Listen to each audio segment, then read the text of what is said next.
We have all heard that we are currently facing a diabetes epidemic, where rates have doubled and are projected to double again over the next 20 years.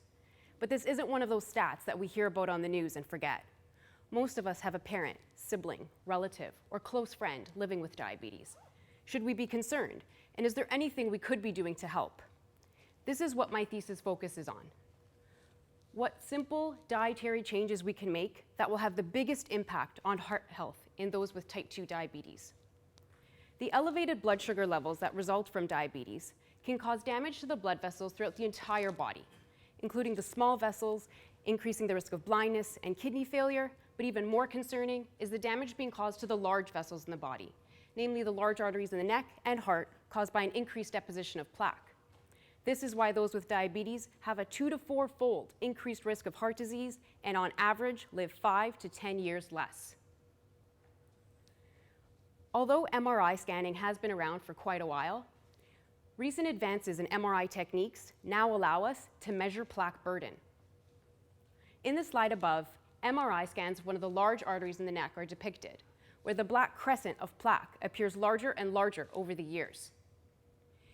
The new use of MRI allows for not only two-dimensional, as it appears in the slide, but three-dimensional measures, so that we can actually measure plaque buildup and see it as it grows clearer than we have ever been able to before.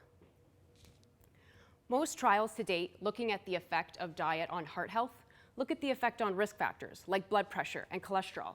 However, armed with these new MRI techniques that directly measure plaque burden and that are predictive of heart disease and stroke, we have designed a 3-year randomized control trial to assess the effect of a dietary intervention on the growth of plaque in those with type 2 diabetes. Thus far, we have been able to explore baseline associations between the MRI scans and diet variables. Interestingly, we found that a higher intake of beans, lentils, and chickpeas was associated with significantly lower plaque.